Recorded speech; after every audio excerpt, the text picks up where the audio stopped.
Alors, bonjour et bienvenue à tous à ce webinaire donc sur la facture à l'international. Vaste sujet. Donc, je vais faire une brève présentation Bretagne Commerce International puisque vous nous connaissez, déjà, hein, pour la majorité. Donc pour rappel, BCI est une association d'entreprises, de plus de 1 000 adhérents.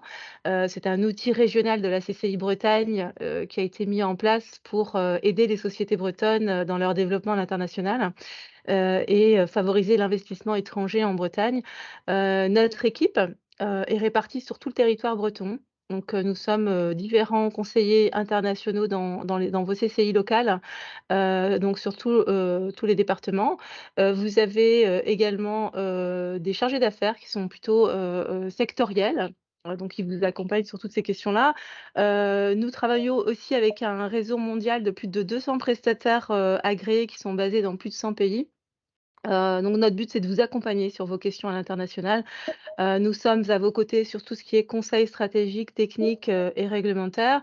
Nous vous proposons, à l'image, de ce webinaire aujourd'hui, donc des réunions d'information, sur différentes thématiques. Nous sommes aussi à vos côtés sur, donc l'accompagnement, sur les salons, professionnels à l'international et autres missions sectorielles. Comme je vous le disais, nous sommes à votre disposition, quand vous le souhaitez, pour toutes vos questions liées à l'international. Donc n'hésitez pas à nous appeler. N'hésitez pas à appeler donc vos conseillers internationaux, dans vos CCI locales. Vous avez aussi la possibilité de découvrir nos services, donc nos différents services sur, le site de BCI. Vous pouvez, y passer en revue les différents outils, qu'on vous propose, à savoir BCI Info, sur lesquels vous pouvez trouver des fiches d'informations réglementaires, par exemple pays, mais pas que. Vous avez également BCI Connect, Supplier from Bretagne, voilà, différents services. Donc je vous invite à vous connecter sur le site de BCI. Avant de vous donner la parole, il faut que je vous donne quelques, informations techniques. Vous allez pouvoir poser, vos questions en direct sur le module qui est destiné donc à cet effet, Q&R. Il est possible que certains d'entre vous ne puissent pas vous connecter, sur Q&R. Dans ces cas-là, vous pouvez, envoyer vos questions par mail à Christine Martinez. Vous devez avoir normalement, son adresse mail. Il y aura également un petit sondage à lancer qui sera lancé pardon à la fin de ce webinaire, et on vous remercie par avance de bien vouloir, y répondre. Donc ça vous prendra 1 à 2 minutes et ça nous permet entre autres de pouvoir, vous proposer, de nouvelles thématiques, celles qui vous intéressent. Donc n'hésitez pas, à nous accorder, donc ces 2 minutes, maximum, pour ce sondage. Je vous remercie en tout cas à nouveau d'être présent et je passe, la parole, à maître Roquebert et maître Thienon. Merci beaucoup. Merci Monia pour cette présentation. Donc, quelques mots très très rapides pour se présenter. Donc, je suis Renaud Roquebert, avocat, fiscaliste spécialisé sur des problématiques de fiscalité internationale en particulier. Et donc, on va avec Lauriane Tignon qui m'accompagne aujourd'hui, qui est également avocate. On va évidemment vous faire part d'un sujet ou partager avec vous un sujet assez complexe mais néanmoins important. En deux petits mots, le cabinet Lighthouse est donc un cabinet d'avocats français spécialisé en matière de fiscalité, fiscalité générale, impôt sur les sociétés, fiscalité internationale, notamment prix de transfert, et également TVA et droits de douane. On va parler beaucoup de TVA aujourd'hui. C'est donc une de nos expertises. Et pour terminer sur la présentation du cabinet, on est donc basé à Paris, à Lyon, et également en Bretagne, puisque Lauriane est basée à Vannes. Voilà, donc on est ravis de vous retrouver aujourd'hui. On est très nombreux, puis il y a encore des gens qui arrivent. C'est ce qui est très bien. Et donc, pour entrer dans le vif du sujet, quelques mots rapides sur le déroulé de l'après-midi. Alors, on est ensemble pour 1 h 30 jusqu'à 16 h. On tâchera de s'arrêter un quart d'heure, 20 minutes avant l'heure convenue pour les questions et réponses, sachant que dans la mesure du possible, on essaiera de répondre aux questions au fur et à mesure qu'elles se posent. C'est plus simple et ça permet de ne pas revenir en arrière. Mais on aura quand même un temps consacré aux questions-réponses à la fin de la présentation. Donc voilà, on va passer en revue quelques règles. Ensuite, les mentions TVA obligatoires. Alors, on vous expliquera pourquoi est-ce qu'on se focalise sur la TVA, mais en fait, la facturation internationale, au plan fiscal, ce sont des problématiques de TVA, hein. Du reste, on a eu beaucoup de questions posées avant le webinaire et l'essentiel était sur ces sujets de TVA. On verra quelques applications pratiques et des recommandations, elles aussi pratiques. Et enfin, malheureusement, parce qu'il faut y passer, on a un slide, pardon, pas quelques-uns, un slide sur la problématique des sanctions en cas de manquement dans ces sujets de facturation.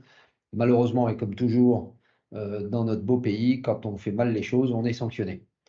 Voilà, donc pour commencer par l'introduction et quelques rappels préliminaires, à quoi sert une facture? On l'a schématisé ici avec quatre petites phrases et symboles. La facture a évidemment une fonction commerciale. C'est elle qui, évidemment, formalise l'accord commercial qu'un fournisseur trouve avec son client. Et donc, c'est sur cette facture, si vous voulez, vont figurer un certain nombre d'informations sur le fournisseur, sur le client, sur le produit ou le service vendu, sur la valeur du produit ou du service vendu, sur les coordonnées légales, enfin juridiques de la société, donc le numéro RCS, numéro SIREN éventuellement, le numéro de TVA. Donc il y a une série d'informations qui composent, si vous voulez, cette facture et qui permettent de la considérer comme un document commercial valable et opposable. Alors, opposable, c'est le deuxième élément, c'est une fonction juridique. Ça veut dire qu'une facture engage celui qui l'émet et celui qui la reçoit, en particulier sur le plan financier. Et donc, quand je disais opposable sur un plan juridique, ça veut dire que on ne peut pas considérer que la facture n'était pas bonne une fois qu'elle a été émise et acceptée. Alors, évidemment, on peut émettre des avoirs et il y a un certain nombre si vous voulez, j'allais dire, de modifications, de régularisation qui sont possibles, mais la facture est un document opposable par principe à celui qui l'a émis et celui qui l'a reçu. La fonction comptable, vous le savez évidemment aussi bien que moi, et probablement mieux pour ceux qui sont comptables parmi nous. Quand une facture est émise, on lui donne un numéro, et ces numéros permettent d'enregistrer la facture dans une chronologie séquentielle, qui est une obligation fiscale d'ailleurs, cette affaire de séquentiel. Les factures vont de 1, 2, 3, 4, 5, et etc. indéfiniment. Donc une facture a une fonction comptable et elle permet d'enregistrer l'opération en comptabilité. Et enfin, et c'est là-dessus qu'on va se focaliser pendant l'heure qui vient, la facture a une fonction fiscale. Et la fonction fiscale, on l'a détaillée ici en quelques onglets. Vous voyez, elle sert essentiellement à, à annoncer en quelque sorte le régime fiscal qui s'applique à l'opération qui est facturée. Et donc sur une facture, on va trouver le régime de TVA qui s'applique à l'opération concernée. On va trouver évidemment le montant de la TVA hors taxe, le montant de la TVA elle-même, le montant TTC.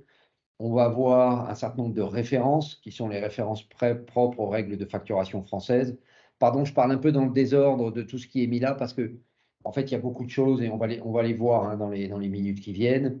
Le cas échéant, une facture française peut être soumise à des règles de facturation étrangères. Elle doit figurer également sur ce document, sur la facture. On a eu quelques questions à ce sujet-là préalablement au webinaire, on y répondra.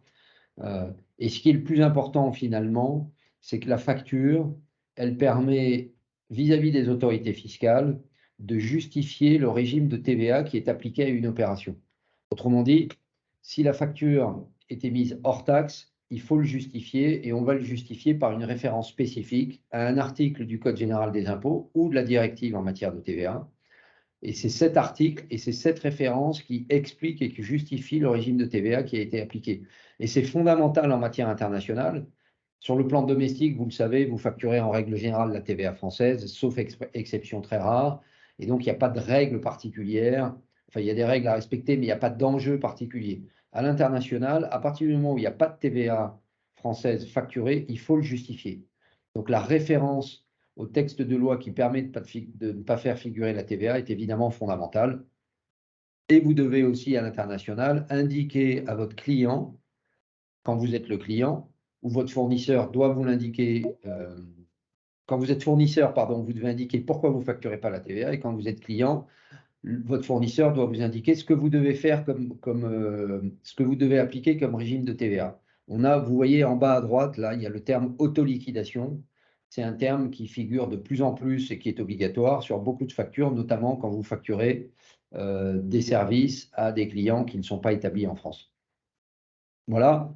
Vous voyez au milieu, tout en bas au milieu, on a B2B, B2C, donc les ventes entre entreprises ou les ventes entre une entreprise et des personnes physiques ou des particuliers. En règle générale, et c'est le cas dans beaucoup de pays dans le monde, la facturation n'est obligatoire que lorsqu'on est entre entreprises ou entre assujettis à la TVA. Il y a moins d'obligations de facturation quand on vend à des particuliers. C'est la raison pour laquelle, quand vous allez faire vos courses au supermarché, on vous donne un ticket de caisse, mais pas nécessairement une facture en tant que telle. Ce n'est pas obligatoire. Alors après, il y a des montants, il y a des seuils, et puis il y a des situations dans lesquelles il y a des exceptions. Mais en règle générale, la facture n'est pas obligatoire en B2C. Donc voilà pour cette petite introduction.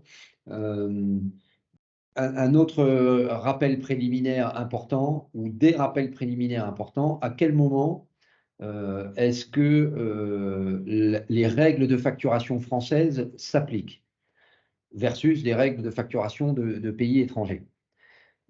On a préparé un petit tableau que je ne vais pas lire avec vous, c'est un peu rébarbatif, mais vous pourrez le garder. Vous recevrez évidemment la présentation, et donc vous pourrez vous y référer régulièrement. Mais avant de détailler un petit peu ce tableau, je voudrais faire quelques rappels sur le plan du vocabulaire qu'on va utiliser pendant cette présentation et auquel vous êtes sans doute familier déjà. Ce qu'on appelle les opérations domestiques.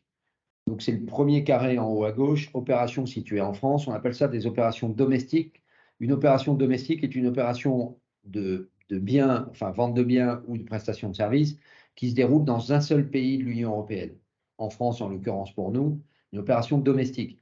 On a ce qu'on appelle aussi les opérations intracommunautaires. Une opération intracommunautaire est une opération qui se déroule entre deux pays de l'Union européenne.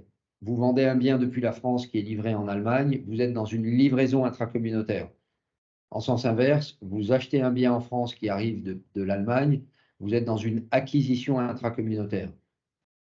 Les opérations d'import-export, et il y a encore beaucoup de confusion sur ce terme, y compris chez des personnes de la plus jeune génération.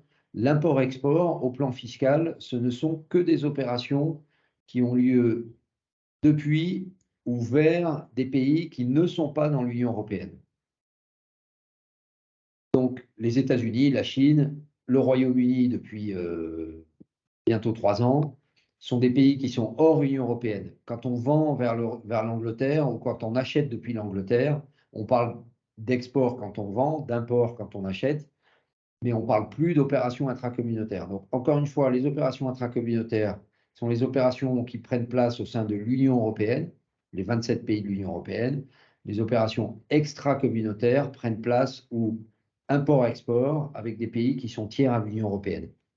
Les règles de facturation, elles suivent une logique géographique. Et c'est pour ça qu'on voulait vous faire cette petite précision de vocabulaire avant de démarrer. Les règles de facturation suivent une logique géographique. Quand vous êtes un opérateur français, vous êtes soumis aux règles de facturation françaises. Mais si vous faites une opération avec un autre pays que la France, il se peut que dans ce pays, les règles locales vous obligent aussi à être en conformité avec les règles de facturation de ce pays. Donc, prêtez une attention particulière, et c'est ce qu'on appelle dans notre colonne, dans notre tableau, la colonne de droite, autres règles de facturation. Il se peut qu'avec certaines opérations, vous soyez obligé d'être en conformité avec des règles étrangères, par exemple sur l'indication d'une référence particulière, sur l'indication d'un texte de loi. Vous voyez, donc il faut faire attention à ça. Alors, il ne faut pas se faire peur non plus. Dans 90% des cas, les règles de facturation, et notamment en matière de TVA, étant dans l'Union européenne imposées par des textes qui sont communautaires, en l'occurrence la 6e directive communautaire en matière de TVA, cette 6e directive, elle s'est imposée à tous les États membres de l'Union européenne. Donc, les mentions apportées et les références apportées sur les factures, en règle générale, sont sensiblement les mêmes dans tous les pays de l'Union européenne. Il y a parfois des changements, on y reviendra tout à l'heure. Il y a eu un arrêt de la Cour de justice de l'Union européenne en fin d'année dernière qui laisse penser que certains pays pourraient rajouter des mentions qui ne sont pas prévues par la directive communautaire. En l'occurrence, ça concernait l'Autriche et la République tchèque. Bon, ça n'a pas encore été transféré et transposé dans la loi en France, mais il faut surveiller ça de près. Donc, les opérations qui sont soumises aux règles de facturation françaises, en règle générale, c'est soit quand le client, enfin le fournisseur et le client sont en France, pardon, soit quand l'un des deux simplement est en France, en général celui qui facture, et ou celui qui achète quand on est dans une acquisition intracommunautaire ou une importation. Autrement dit, vous avez 3 cas de figure. Le fournisseur et le client sont dans le même pays. Vous êtes fournisseur basé en France, vous vendez à un client en dehors de France, vous êtes soumis aux règles de TVA françaises, et vous êtes client en France d'un fournisseur étranger. Comme vous allez faire venir une marchandise ou acheter un service en France, vous êtes là aussi soumis aux règles de TVA françaises. Voilà, j'espère que c'est assez clair. On a mis un petit warning en bas de slide, un point sur lequel il faut faire très attention, la problématique des acomptes. La règle a changé depuis le 1er janvier 2023. Il est désormais obligatoire d'indiquer la TVA. Alors, pardon, d'émettre une facture sur laquelle vous devez indiquer le régime TVA des acomptes. Ça n'était pas nécessairement le cas en matière de livraison de biens en France jusqu'au 1er janvier de cette année, où l'émission d'une facture d'acompte pouvait ne pas comporter de mention en matière de TVA. Ça n'était pas obligatoire, c'est devenu obligatoire. En matière de prestation de service, c'est un peu différent puisque, en règle générale, la TVA est due sur les encaissements et donc, quand vous émettez une note, un acompte, pardon, pour une prestation de service, dès lors que vous êtes payé de cet acompte, la TVA est due, enfin, devient exigible. Et donc, pour les services, si vous voulez, c'était réglé par la règle, la règle de l'encaissement, tandis que pour les biens, depuis le 1er janvier 2023, émission d'une facture d'acompte, vous devez indiquer le régime de TVA qui s'applique à cet acompte, qui sera en règle générale le même que celui qui s'applique à l'opération globalement, hein, mais du coup, il faut facturer la TVA si elle est due et il faut la collecter à ce moment-là. Si vous êtes dans une opération livraison intracommunautaire, il n'y aura pas de TVA. Une exportation, il n'y aura pas de TVA non plus. Donc voilà pour cette première partie, j'allais dire, de rappel de vocabulaire et de règles géographiques. Deuxième et dernier petit rappel concernant quelques règles qui sont assez simples mais assez souvent discutées. La facturation en devise et la langue qui peut être utilisée sur une facture. Alors, une facture peut être émise dans une devise qui n'est pas l'euro, qui est évidemment la monnaie qui s'applique en France.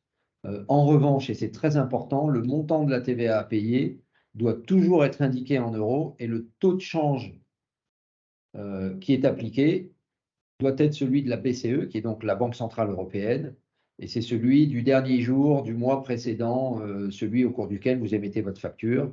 Donc encore une fois, il n'est pas interdit d'émettre une facture en dollars, en pound ou autre monnaie. En revanche, le montant de la TVA doit toujours être indiqué en euros si la TVA évidemment s'applique.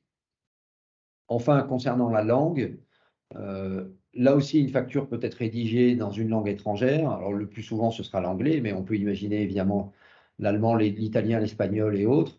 Mais dans ce cas, l'administration fiscale est en droit d'exiger sur demande que la facture, pardon, soit traduite et qu'elle soit traduite par un traducteur assermenté. Alors, en réalité, c'est assez rare, hein, cette affaire de traducteur assermenté.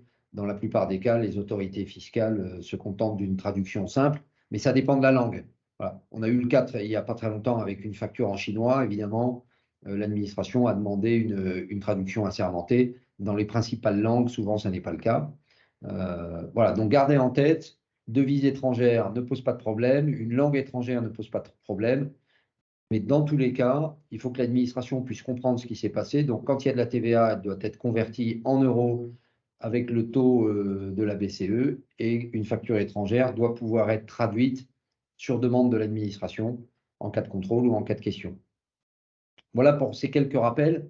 Peut-être, je reviens, pardon, je vais te passer la main, Lauriane, mais je reviens juste un petit peu en arrière sur cette notion de géographie. On a eu des questions préalables au webinaire sur le statut de nos amis dans les DROM.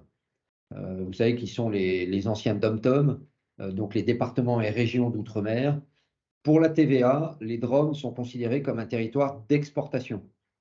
Autrement dit, on raisonne avec des clients ou des fournisseurs qui sont établis dans les DROM comme s'ils étaient établis en dehors de l'Union européenne pour la TVA. Attention, du point de vue juridique et du point de vue douanier, c'est comme des sociétés françaises, mais pour la TVA, c'est traité comme étant de l'import-export. Ce qui veut dire donc que si vous vendez un produit à un client qui est établi à La Réunion, vous allez mettre sur la facture les références que vous mettriez si le client était en Chine ou aux États-Unis, et pas les références françaises. Ce n'est pas une vente réalisée en France, c'est une vente réalisée à l'export.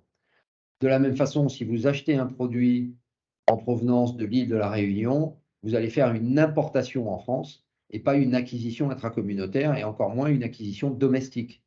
Vous faites une importation, donc ce sont les règles de l'importation qui s'appliquent. C'est la même chose pour les prestations de services. Si vous vendez une prestation de service à un client établi à La Réunion, on va appliquer les règles des prestations de services des opérations internationales, et non pas les règles des prestations de services des opérations domestiques. Voilà pour cette introduction et ces quelques propos préliminaires. On va rentrer dans le vif du sujet. Lauriane, je te laisse la main pour les mentions obligatoires en matière de TVA sur les factures, en particulier évidemment à l'international. Merci René. Alors, pour ce qui est donc là, le vif du sujet, les mentions obligatoires sur les factures. Alors déjà, à titre un peu introductif, je voudrais préciser que donc, on va se focaliser, nous, là, aujourd'hui, sur les mentions, donc comme Renaud l'a dit, les mentions TVA. Mais ça veut dire qu'en fait, en dehors de ces mentions, et elles n'en sont pas exclusives, il existe aussi une réglementation commerciale, éventuellement environnementale, qui peuvent induire aussi un certain nombre de mentions obligatoires qui doivent figurer sur les factures. Voilà, mais ça, pour aujourd'hui, on les laisse de côté, mais donc à avoir en tête. Oui, on les laisse, pardon Lauriane, je t'interromps, mais on les laisse de côté, non pas parce qu'on n'a pas envie de les traiter, mais ce sont des réglementations qui sont typiquement françaises. Vous voyez, donc l'obligation de mettre son numéro SIRET, par exemple, on ne va pas en parler aujourd'hui. Peut-être un peu en lien avec la facturation électronique, mais c'est autre chose. Mais vous voyez, ce sont des réglementations françaises qui n'ont pas de lien avec les opérations internationales, hein. Les obligations en matière de facturation internationale sont des obligations fiscales et des obligations de TVA. Donc, on ne parle pas de ça aujourd'hui. Ça ne veut pas dire qu'elles n'existent pas. Ça ne veut pas dire que vous pouvez vous passer de les mettre sur vos factures. Simplement, on est sur un sujet évidemment de facturation internationale. Donc, on ne parle que des sujets liés à l'international. Voilà, donc nous, mention TVA en B2B, comme Renaud l'a dit tout à l'heure, et on est sur les mentions françaises. Donc là encore, comme Renaud l'a rappelé tout à l'heure, on va se concentrer sur les mentions CGI, même si elles sont issues d'une transposition d'une directive européenne, mais en ayant quand même toujours en tête, et on y reviendra au moment où on parlera notamment des opérations triangulaires, que parfois, et dans certains cas spécifiques, on se rend compte qu'il y a certains États membres en fait qui ont rajouté ou rajoutent progressivement certaines mentions qui au départ ne sont pas prévues par la directive. Donc pour ce qui concerne ces mentions, on va raisonner, on va dire, en 2 temps. Le premier temps, ce sera les mentions qui sont obligatoires aujourd'hui et ensuite les mentions qui seront bientôt obligatoires. Dans le cadre donc de cette réforme de la facturation électronique, on y reviendra. Pour les mentions qui sont obligatoires aujourd'hui, on en a en fait de 2 types. On a les mentions qu'on va appeler générales et qui en fait, n'ont pas vraiment de lien avec, comment dire? La spécificité ou la particularité de l'opération que vous êtes en train de réaliser et qui devront figurer sur toutes les factures, qui seront émises. Elles peuvent être, synthétisées ou rangées dans différentes catégories.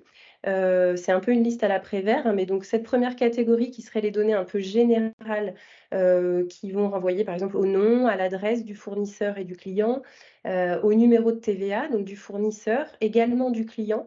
Sachant que pour ce qui concerne le numéro de TVA du client, à noter qu'il n'est pas obligatoire dans les relations, enfin dans les opérations domestiques.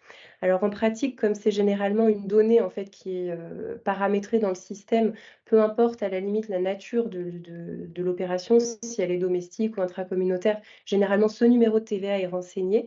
Mais voilà, on peut garder en tête qu'en franco-français, il n'est pas exigé. Le deuxième type de mention renvoie donc à la date et au numéro séquentiel de la facture, dont Renaud parlait également tout à l'heure. Donc c'est ce qui va permettre d'identifier ce numéro séquentiel de la facture au sein de toutes les factures qui vont être émises par la société. Ensuite, vous avez des mentions qui, elles, sont requises sur chaque ligne de la facture. Ça va pouvoir être, par exemple, la date de l'opération lorsqu'elle diffère de la facture, la quantité, la dénomination précise des biens ou services qui sont fournis. On a parfois, on voit des factures où la dénomination est vraiment, enfin, il y a un mot, parfois en anglais, qui ne veut pas dire grand-chose. Voilà, essayez de, sans rentrer dans un détail trop important, mais de veiller à cette dénomination. On doit renseigner le prix unitaire, hors taxe des marchandises ou des services que l'on vend, éventuellement les rabais ou les ristournes, qui vont être, réalisés et puis le taux de TVA qui est applicable, donc sur chaque ligne de la facture avec éventuellement le bénéfice d'une exonération. En pratique, souvent ce taux par ligne, il est matérialisé par, l'apposition en fin de ligne de la facture d'un code qui peut, à la fin de la facture, être expliqué par un petit tableau. Par exemple, le code 1, c'est une TVA française à 20. Voilà, dans ces cas-là, il n'y a pas de problème. La seule chose, c'est de bien veiller à ce qu'en fin de facture, vous ayez le détail et l'explication, des codes que vous avez apposés sur chaque ligne de la facture. Ensuite, vous allez devoir indiquer le montant total de TVA à payer. Donc là encore, par taux d'imposition, avec le total hors taxe et la TVA correspondante, ainsi que le montant total TTC du coût de l'opération et les rabais ou ristournes qui seraient non rattachables en fait aux opérations particulières qui figurent sur la facture, mais que vous allez devoir donc indiquer à la fin. Si vous êtes en situation d'autofacturation, là, c'est pareil, vous allez devoir, donc ça veut dire que vous êtes client et vous procédez en fait, au nom et pour le compte du fournisseur à l'émission de la facture. Alors dans ces cas-là, cela doit être indiqué également, sur la facture. Voilà, donc ça, ce sont les mentions, générales, sont généralement pas celles qui posent le plus de problèmes. Celles qui concentrent davantage, les difficultés sont ce qu'on va appeler les mentions spécifiques et là, qui sont les mentions, en fait, qui sont propres, à l'opération que vous êtes en train de réaliser et comme Renaud le disait tout à l'heure, ça va être, en fait, la traduction écrite, la matérialisation du régime de TVA que vous appliquez en tant que fournisseur, à l'opération. Heu, le principe, en fait, qu'il faut garder à l'esprit, c'est que dès lors qu'on applique une mesure d'exonération ou que l'opération n'est pas soumise à TVA, il doit y avoir une mention qui explique pourquoi et cette mention, en fait, elle va faire référence, la plupart du temps, à, une disposition du code général des impôts ou de la directive TVA, qui prévoit, en fait, le bénéfice de cette exonération ou de cette absence de TVA sur la facture. Donc on y reviendra ensuite dans la deuxième partie, de la présentation avec une application, au cas par cas et aux opérations, un petit peu complexes. Ensuite, vous avez des mentions qui sont particulières, donc la mention dont on parlait tout à l'heure, autoliquidation, qui celle-ci est prévue en fait lorsque les textes prévoient une inversion du redevable. Donc ça veut dire lorsque, le client va être redevable de la TVA et qu'il va devoir donc l'autoliquider, c'est-à-dire sur sa propre, déclaration de TVA, la payer et simultanément la déduire. Donc lorsque les règles imposent cette autoliquidation, ça doit être inscrit sur la facture et ça permet en fait au client de savoir que la charge de paiement de la TVA a basculé en fait, sur lui. Donc c'est cette mention qui l'indique. Vous avez aussi, des mentions particulières qui peuvent être apposées lorsque vous êtes dans des régimes particuliers de TVA, sur la marge. Donc là, ce sont des situations bien particulières qui vont concerner les agences de voyage, qui vont concerner, par exemple, la vente de biens d'occasion, la vente également d'objets d'art. Voilà, ce genre de régimes, qui sont très spécifiques. mais dont, puisque cela en fait entraîne des règles de TVA particulières, il est exigé que ce soit noté sur la facture. Et enfin, vous avez pour les livraisons intracommunautaires, alors au-delà, et on y reviendra après, de la mention qui justifie de l'exonération de TVA des livraisons intracommunautaires, on a une particularité, c'est qu'il nous faut indiquer sur la facture, en cas de livraison intracommunautaire ou de transfert de stock assimilé à une livraison intracommunautaire, le numéro de TVA de l'acquéreur dans un État membre de l'Union européenne autre que celui duquel partent les biens. Voilà, donc ça, c'est une condition de l'application de l'exonération, on y reviendra. Et donc voilà, c'est une mention particulière qui doit figurer sur la facture. Voilà un petit peu pour le tour en fait des mentions qui sont obligatoires aujourd'hui en France, sur vos factures, sur les factures qui sont émises. Et dans un second temps, donc on voulait revenir sur les mentions qui devraient, être bientôt, obligatoires. Alors on marche un petit peu sur des œufs puisque comme vous devez le savoir, on a donc un grand projet de réforme, de mise en place de la facturation, électronique, en France. Cette entrée en vigueur en fait de la réforme de la facturation électronique doit s'accompagner de la création de 4 nouvelles, mentions obligatoires que vous avez donc d'indiquer ici dans le petit cadre. Donc il y a le numéro sirène en fait du client, la catégorie des opérations, que vous réalisez, qui peuvent être, des livraisons de biens, des prestations de services ou même, les 2 à la fois. Également l'option pour le paiement de la TVA d'après les débits. Donc ça, c'est vrai qu'on a souvent en tête, on l'entend souvent que cette mention serait déjà obligatoire aujourd'hui. C'est pas le cas, hein, lorsque, un prestataire de service donc, vous savez que lorsqu'on est prestataire de service, la TVA en fait on la collecte et on la reverse pardon, au moment du paiement du prix. Et en fait, les prestataires de services peuvent opter pour ce qu'on appelle le paiement de la TVA d'après les débits. Ça veut dire que sans attendre le paiement de la part du client, reverse la TVA à l'État au moment où en gros, où ils émettent la facture. Voilà, donc lorsqu'on a fait cette option, généralement, elle se matérialise par un courrier qu'on envoie à l'administration. Certains, prestataires de services le notaient également sur la facture. Ça n'était pas obligatoire, mais ça le deviendra, dans le cadre de la mise en place de la facturation électronique. Et enfin, la dernière mention, c'est de devoir indiquer l'adresse de livraison des biens si elle est différente de l'adresse de facturation. Voilà, donc pourquoi je dis on marche sur des œufs? C'est que vous en avez peut-être entendu parler. En fait, cette réforme de facturation électronique et de e-reporting, donc de reporting électronique de certaines données de facturation et certaines données de paiement également, était censée entrer en vigueur en France, à compter de juillet 2024 avec une entrée en fait progressive dans la réforme. C'est-à-dire qu'à partir de juillet 2024, normalement, toutes les entreprises, quelle que soit leur taille, devaient être en mesure de pouvoir recevoir des factures électroniques. Et pour ce qui concernait l'émission de ces factures électroniques, on y rentrait progressivement pardon, en fonction de la taille de l'entreprise, avec 3, on va dire, 3 niveaux en fait de taille d'entreprise qui permettaient donc une entrée, en vigueur du dispositif de façon échelonnée. On a appris cet été, que ce calendrier ne pourrait pas être tenu et que l'entrée en vigueur de la réforme, serait repoussée, mais sans plus de détails. Le projet de loi de finances initial donc, est paru il y a quelques jours. Dans ce projet de loi de finances initial, il n'y avait aucune mention, liée à la réforme ou en tout cas à un nouveau calendrier, de mise en œuvre de la facturation électronique.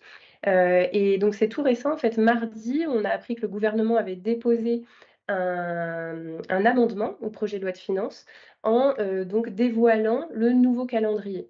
Donc, a priori et sous réserve, hein, de l'adoption du projet de loi, on serait du coup sur un décalage, d'à peu près donc 2 ans puisque là, on serait, sur une entrée progressive en vigueur à compter de septembre 2026. Donc a priori, hein, et sous toute réserve, mais les entreprises devraient être en mesure de recevoir des factures électroniques à partir de septembre 2026 et ensuite devraient être dans l'obligation d'en émettre. Alors là, on n'aurait plus 3 catégories en fait selon la taille de l'entreprise, mais seulement 2, avec les grandes entreprises d'un côté et ensuite les petites et PME, TPE de l'autre, pour une entrée en vigueur de l'émission des factures électroniques à compter soit de septembre 2026 pour les très grandes entreprises et septembre 2027 pour les autres. Donc voilà, il reste un certain nombre de choses évidemment à définir, les seuils qui permettront d'apprécier les catégories dans lesquelles on se situe, voilà, beaucoup de choses qui restent à préciser, mais en tout cas, on s'oriente donc vers septembre 2026, sachant que dans cet amendement, le gouvernement a déjà prévu la possibilité de décaler ce calendrier. Alors, pour l'instant, le décalage autorisé serait d'1 trimestre, s'il y a besoin, mais voilà, on est vraiment, encore en attente de précision. Et pour en revenir donc à notre, au sujet qui nous intéresse, en particulier aujourd'hui sur les mentions, la donnée qu'on n'a pas aujourd'hui, c'est qu'en fait, on ne sait pas si l'entrée en vigueur de cet article-là, 242 nonies A de l'annexe 2 au CGI, qui prévoyait les 4 nouvelles mentions, on ne sait pas si son entrée en vigueur sera décalée également et aligné en fait sur l'entrée en vigueur du dispositif de facturation électronique. Enfin voilà, l'hypothèse qu'on peut émettre, c'est de se dire qu'en fait, ces nouvelles mentions et le calendrier initial étaient tous les 2 prévus dans un décret qui probablement, compte tenu de l'annonce du nouveau calendrier, devrait être abrogé. Donc voilà, est-ce que ça abrogera également l'entrée en vigueur de ce texte nouveau du CGI? Affaire à suivre, mais en tout cas, voilà, ce seront ces 4 mentions-là, qui devront, à l'avenir, figurer, sur les factures. Ce qu'on peut vous dire également, par rapport à cette, réforme et au décalage, en fait, dans le temps de son entrée en vigueur, c'est qu'a priori, les spécifications externes, donc c'est ces espèces de lignes directrices qui ont été, publiées par l'administration fiscale avec tout un tas de normes, de formats à respecter, pour la mise en œuvre donc de cette facturation électronique, devraient être modifiées. Alors a priori à la marge, compte tenu du décalage, de l'entrée en vigueur, mais à la marge, ça veut dire quand même qu'il peut y avoir des modifications. Donc pour les entreprises qui ont déjà travaillé sur la mise en œuvre, en interne de, cette réforme de la facturation électronique, voilà, il faut quand même garder un œil, et une attention particulière en fait sur les modifications qu'il pourrait y avoir à l'avenir, dans ces spécifications externes. Et la deuxième chose, c'est que, un projet de BOFIP donc est en train d'être rédigé, mais qu'a priori malheureusement on n'en verra pas la couleur avant le début de l'année 2024. Donc, voilà, une affaire à suivre sur ce sujet, aussi bien, en ce qui concerne le calendrier que sur les éventuelles modifications, qu'il pourrait y avoir à venir, dans ce régime. Et peut-être dernière chose, a priori un appel à candidature pour les phases tests serait, rouvert puisqu'en fait, il y a eu des entreprises, hein, qui ont pu se porter volontaires pour, tester en fait la mise en œuvre, de cette réforme. Mais a priori, il n'y a pas eu assez de candidatures, pour que ce soit très efficace. Donc voilà, si jamais, il y a des personnes intéressées, sachez un deuxième temps, de phase test, est prévu. Voilà ce qu'on peut dire sur les mentions en tant que telles et puis du coup, Renaud, je Peut-être te juste repasse. ouais, une remarque, Lauriane, sur, tu as évoqué le BOFIP. Pour ceux parmi les participants D'accord. qui ne savent pas ce que c'est, le BOFIP, c'est le bulletin officiel des finances publiques et c'est donc la voie officielle de l'administration fiscale pour communiquer sa position sur des textes et leur application, hein. Donc, quand on dit un BOFIP, c'est un texte en fait qu'on attend de l'administration fiscale pour préciser sa position. Et là, vous voyez, sur cette affaire de facturation électronique, on est un peu dans le système français un peu caricatural, hein, où des textes sont prévus, parfois même enfin, des nouvelles obligations sont prévues, les textes sont rédigés, et puis finalement il y a des reports calendaires, donc on ne sait plus très bien si les textes rédigés s'appliquent ou s'appliquent pas, et dans quelle magnitude, si vous voulez, ils s'appliqueront. Bon, c'est un petit peu compliqué. Ce qu'il faut retenir, c'est que la facturation électronique est reportée au plus tôt jusqu'au mois de septembre 2026. Sachant et Renaud, je me permets de compléter, mais qu'on parlait tout à l'heure des éventuelles réglementations étrangères, qui peuvent trouver à s'appliquer lorsqu'on réalise certains types d'opérations avec parfois des mentions différentes qui peuvent être exigées. Sachant que dans d'autres pays de l'Union européenne, ces dispositifs de facturation ou de reporting, électronique existent déjà et que parfois leur champ d'application concerne également des opérateurs qui ne seraient pas établis. Et qui pourraient, donc c'est quand même quelque chose qu'il faut aussi garder à l'esprit, avoir des obligations de ce type, de reporting électronique ou de facturation électronique, à l'étranger en fonction des opérations qui sont réalisées. Ouais, c'est le cas en Italie, par exemple. L'Italie a déjà un régime qui a été mis en place et qui est applicable. Donc, si vous faites des opérations en Italie, il faut être un peu sensible à ce sujet-là.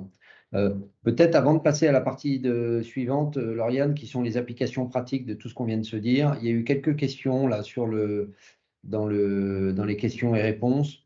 Donc, je vais les prendre maintenant, comme ça, ce sera fait. On nous posait la question de savoir, dans le slide 17, s'il n'y avait pas de TVA en cas de livraison intracommunautaire, par exemple fournisseur français, client espagnol.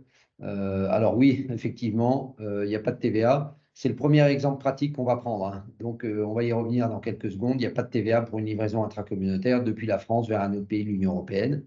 On va revenir sur les conditions. Il y avait une autre question sur le sujet des acomptes. La question était de savoir, en cas d'émission d'une facture d'acompte pour une exportation hors Union européenne, comment est-ce qu'il faut faire la livraison, puisque pour la douane, il faut une facture avec le montant total de la marchandise. Alors, vous avez raison, c'est une bonne question. Je ne vois pas qui l'a posée, mais c'est une très bonne question. En fait, pour les besoins de la douane, on fait ce qu'on appelle des factures pour douane. Ce sont des factures qui ne sont pas des factures commerciales, qui ne sont pas enregistrées en comptabilité et qui n'ont que pour vocation de servir aux formalités de dédouanement à l'export depuis la France et à l'import dans le pays de destination. Mais ce ne sont pas des documents commerciaux et donc ce ne sont pas des documents qui ont la même valeur qu'une facture commerciale, comme on l'évoquait en début de slide. Vous vous souvenez avec les quatre caractéristiques d'une facture. Là, une facture pour douane, c'est un peu l'équivalent d'une facture pro forma, c'est-à-dire que ça n'est pas une facture commerciale et ça n'a donc pas les conséquences d'une facture normale, notamment sur le plan comptable et financier. Voilà comment est-ce qu'on traite un acompte au plan douanier. Le vrai sujet, si vous voulez, au plan douanier, alors on n'est pas là pour parler de la douane, mais c'est important puisqu'on est sur ces sujets de facturation internationale. Le vrai sujet, si vous voulez, c'est que c'est la différence entre la facture commerciale, qui sera une facture d'acompte, et la facture pour douane, qui portera un montant total. Vous pouvez trouver des autorités douanières en fait, qui ne comprennent pas ce qui se passe et qui vous posent des questions sur ces différences de valeur en réalité. Ce qui est important, c'est de pouvoir démontrer qu'au total, toutes les factures qui seront émises correspondront, pardon, je vais y arriver, à ce qui a été déclaré pour la douane. Voilà, ça c'est important. Alors ensuite, on avait une question sur les DROM. Quelqu'un nous disait, donc avec un client réunionnais paye la TVA, mais pas un client italien car il est dans l'Union européenne. C'est ça. Alors, c'est pas tout à fait ça.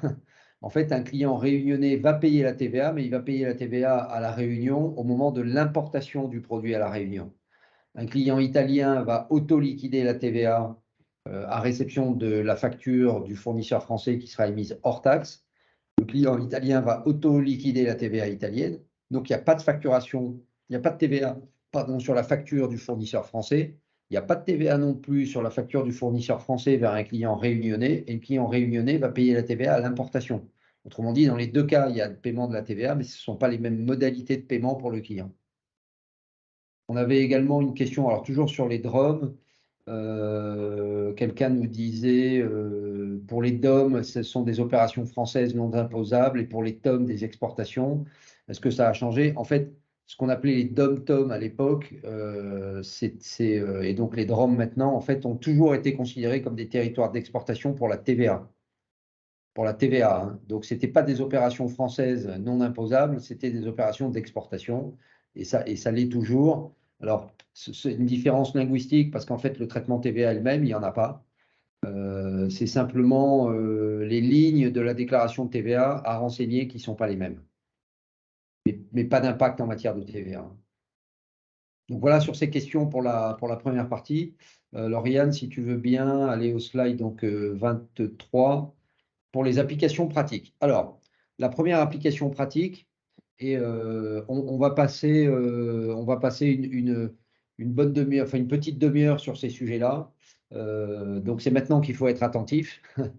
Les livraisons intracommunautaires. Alors, qu'est-ce qu'une livraison intracommunautaire? C'est une vente de biens dans laquelle, on parlera des services après, hein, ne vous inquiétez pas. C'est une vente de biens dans laquelle le vendeur est établi dans un pays de l'Union européenne, tandis que le client est établi dans un autre pays de l'Union européenne. Donc, vous le voyez ici sur notre petit schéma à gauche, le pays de départ dans l'Union européenne est différent du pays d'arrivée qui est lui aussi dans l'Union européenne. C'est très important, ce sont deux pays de l'Union européenne. Pays de départ, et avec une livraison, pardon, depuis un pays vers un autre. Donc la définition, vous la trouvez à droite, c'est une vente de biens expédiés ou transportés à partir d'un État membre de l'Union européenne vers un autre État membre. Donc on parle bien de ces notions d'expédition et de transport. Il faut que l'expédition ou le transport soit simultané ou quasi simultané à la facturation. Quel est le régime de TVA qui s'applique à ces ventes? C'est une exonération de TVA dans le pays de départ, sous réserve évidemment que les conditions de l'exonération soient remplies, mais concrètement, la facturation a été mise hors taxe. C'est ça que ça veut dire. Et la TVA qui s'applique est la TVA du pays de l'acheteur, qui devra donc auto-liquider la TVA dans son pays. L'autoliquidation, c'est un principe, alors j'imagine la plupart d'entre vous connaissent ce principe, c'est un principe qui consiste en fait pour un client à s'auto-appliquer la TVA à réception d'une facture hors taxe. Autrement dit, un client italien, pour reprendre l'exemple de tout à l'heure, qui reçoit une facture d'un fournisseur français hors taxe avec livraison du bien de la France vers l'Italie, à réception de la facture, il va considérer que si le montant hors taxe est de 100, alors je crois que la TVA en Italie c'est 20% de mémoire, enfin disons 20%, il va déclarer avoir une TVA collectée de 20% et dans le même instant et dans la même déclaration avoir une TVA récupérable de 20. Donc l'autoliquidation, c'est un principe de neutralité au plan de la trésorerie, c'est-à-dire qu'il n'y a pas de paiement de taxes. On déclare au même moment une TVA due et une TVA déductible. Donc, dans la livraison intracommunautaire, le vendeur facture hors taxe et l'acquéreur autoliquide la TVA dans son pays. La justification de ce régime se retrouve sur la facturation. Lauriane l'a évoqué tout à l'heure, il y a les mentions, évidemment obligatoires à indiquer. Pour une facturation de livraison intracommunautaire, c'est donc une facture hors taxe, pas de TVA. Il est absolument indispensable d'indiquer la mention exonération de TVA, article 262 ter 1 du CGI.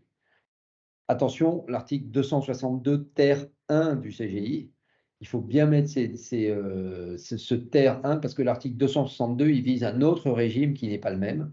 Donc, il faut le 262 ter 1 du CGI. Alors, il est autorisé également de mettre en référence de la facture les règles communautaires.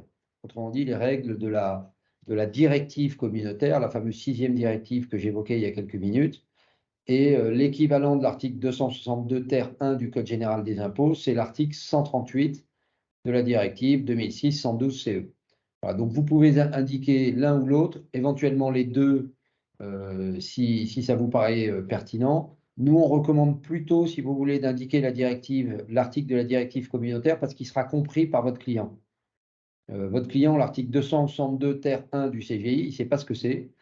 Ça ne lui dit rien du tout, tandis que l'article 138 de la directive, c'est une directive communautaire qui s'applique à tous les États membres de l'Union européenne, donc nécessairement, il est réputé comprendre ce que ça veut dire.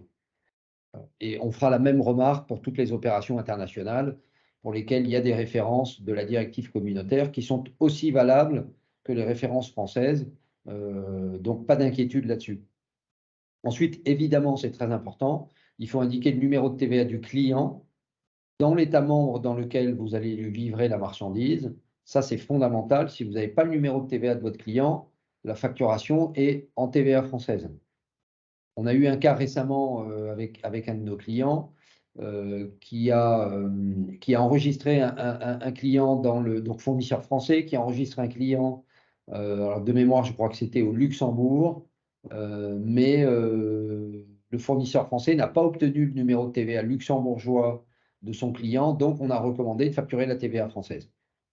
Ça, c'est fondamental. Pas de numéro de TVA du client sur la facture, pas d'exonération de TVA. Alors, c'est un peu rigoriste comme position, mais c'est fondamental. Vous devez absolument obtenir de votre client son numéro de TVA dans le pays dans lequel il vous a demandé de livrer la marchandise. Et enfin, évidemment toutes les autres mentions obligatoires que Lauriane a pu évoquer tout à l'heure ou qu'on a évoquées comme étant les mentions juridiques, évidemment, qui doivent figurer sur toute facture. Donc, voilà pour la livraison intracommunautaire, livraison entre deux pays de l'Union européenne, facturation hors taxe par celui qui vend, autoliquidation de la TVA par celui qui achète. Et si vous êtes français vendeur, absolument indispensable d'indiquer sur votre facture, évidemment, le lieu de livraison, ça va sans dire, mais obtenir le numéro de TVA de votre co-contractant, ça c'est absolument fondamental. Donc voilà pour la livraison intracommunautaire. J'allais juste dire, Oui. excuse-moi, pour compléter sur le numéro de TVA intracommunautaire du client, au-delà de l'obtenir, en théorie, on est censé le vérifier également. Et il y a un site de la Commission européenne qui est le site vies.com qui vous permet en fait en rentrant le pays, l'État membre en fait dans lequel est votre preneur et son numéro de TVA, de pouvoir vérifier en fait que celui-ci est valide. Et vous devez normalement conserver une preuve de cette validité et de cette vérification.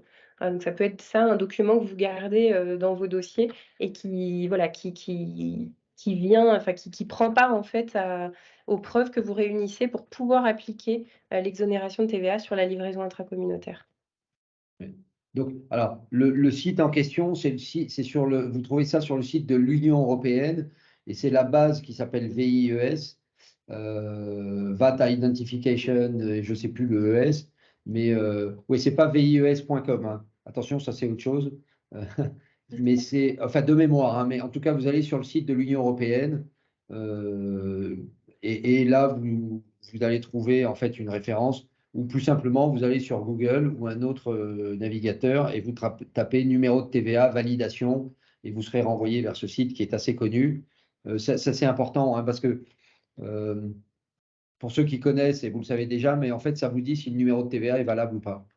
Vous avez juste un mot, valide ou invalide.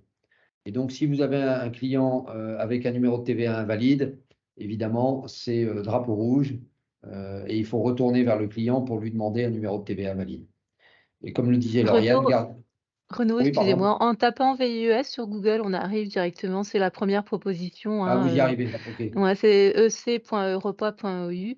Oui, c'est Effectivement, on a ça. fait l'exercice avec une entreprise qui participe à la réunion et effectivement, en indiquant le numéro de TVA et le pays, on y arrive directement. Mais c'est vrai que pour certains, on n'a pas forcément le nom du client. Et en tapant le nom dans la case, on peut trouver aussi, ainsi, mais enfin, bien sûr, en mettant le numéro de TVA intracommunautaire et c'est plus complet, je dirais, dans la vérification. Oui, absolument. Et ça, c'est une étape importante. Alors, malheureusement, cette base de données européenne n'est pas nécessairement à jour à l'heure près. Donc, ça fait partie des aléas Oui, oui, de c'est ça. l'électronique et de la technologie, mais c'est pour Mmh. ça que faites-le. Il faut que ça devienne un réflexe. Quand un client, avant d'enregistrer un client dans votre système ERP ou dans votre logiciel de gestion, vérifiez son numéro de TVA. S'il apparaît comme invalide, ce n'est pas nécessairement qu'il est invalide, ça peut être aussi parce qu'il est récent ou qu'il a mal été enregistré, mais en tout cas, vous devez faire cette vérification et garder la preuve que vous l'avez faite. Deuxième type d'application pratique, ce qu'on appelle les transferts de biens propres assimilés à des livraisons intracommunautaires. Alors, un peu d'explication sur ce jargon un peu technique. Qu'est-ce qu'un transfert de biens propres? En fait, c'est quand une entreprise transporte ses marchandises ou ses biens d'un pays de l'Union européenne à un autre pays de l'Union européenne, donc de la France par exemple à la Belgique, sans qu'il n'y ait de vente ou de transfert de propriété. Autrement dit, vous avez un gros client en Belgique, vous avez envie d'avoir un stock près de ce client, un entrepôt pour pouvoir le livrer plus rapidement. Vous avez le droit de transférer vos biens depuis la France vers l'entrepôt que vous allez louer ou auquel vous aurez accès en Belgique, avant de vendre votre produit à votre client belge. C'est ce qu'on appelle en fait un transfert de biens propres. Et le transfert des biens, il est assimilé à une livraison intracommunautaire pour la TVA. Autrement dit, à partir du moment où vous envoyez un bien de la France vers un autre pays de l'Union européenne, vous devez déclarer cette opération, même si vous ne vendez pas à un client. Et vous devez la déclarer exactement comme une livraison intracommunautaire. Donc les conditions sont exactement les mêmes la définition est la même que pour la livraison intracommunautaire, le slide d'avant. Le régime TVA est exactement le même, mais les mentions sur facture ne sont pas exactement les mêmes pour deux raisons. La première, c'est qu'il n'y a pas de vente commerciale et donc il n'y a pas lieu d'émettre une facture commerciale. Et la deuxième, c'est que comme vous ne vendez pas à un client dans l'autre pays, vous ne pouvez pas évidemment obtenir son numéro de TVA puisqu'il n'y a pas de client. Et ça veut donc dire que, en tant que société française, vous aurez vraisemblablement l'obligation d'obtenir un numéro de TVA dans le pays de destination, là où vous allez entreposer vos produits. Vous allez donc devoir vous immatriculer à la TVA dans ce pays. Et ce n'est pas très compliqué, pas très contraignant, mais enfin, il faut le faire. Et vous aurez donc, dans l'exemple que j'ai pris, un numéro de TVA en Belgique. Donc, sur votre facture, vous direz que c'est une facture pro forma. En ce sens, ça signifie que ça n'est pas une facture commerciale. Et donc, vous n'avez pas à la déclarer dans votre chiffre d'affaires puisqu'il n'y a pas de vente. Vous mentionnez un montant hors taxe. Alors, on a beaucoup de questions et très souvent sur la valeur à indiquer pour ce genre d'opération. Ben, en fait, c'est la valeur qui serait la valeur commerciale si le bien était vendu. Donc, vous faites une facture hors taxe et les mentions à indiquer sont un peu différentes des mentions des livraisons intracommunautaires. Là, vous allez indiquer article 256.3 et 262 ter 1 du CGI ou les articles 17 et 138 de la directive. Ce sont les articles qui visent ces opérations de transfert de biens propres assimilés à des livraisons intracommunautaires. On l'a dit il y a quelques secondes, il faut que vous obteniez un numéro de TVA dans le pays dans lequel vous allez faire l'entreposage. Il faut le demander auprès des autorités fiscales locales. Ce n'est pas très compliqué. Dans beaucoup de pays, vous pouvez le faire online pour peu que vous parliez la langue du pays et vous obtiendrez ce numéro de TVA. Sinon, il y a des prestataires de services spécialisés pour ce genre de choses. Et évidemment, l'ensemble des autres mentions obligatoires. Alors, une remarque importante sur ce régime des transferts de biens, il existe des régimes de simplification dans l'Union européenne pour, par exemple, ce qu'on appelle les ventes en consignation, les ventes à l'essai, les ventes en dépôt. Typiquement, dans le cas que je prenais où vous avez un client en Belgique et au lieu d'envoyer vos produits dans un entrepôt ou un lieu de stockage qui appartient à des tiers, où vous allez mettre que vos biens, etc., on peut imaginer que vous mettiez à disposition de votre client vos propres biens dans ces locaux. Vous voyez, c'est-à-dire que vous déportez en quelque sorte un stock qui va se trouver dans les locaux de votre client et votre client va se servir au fur et à mesure de ses besoins.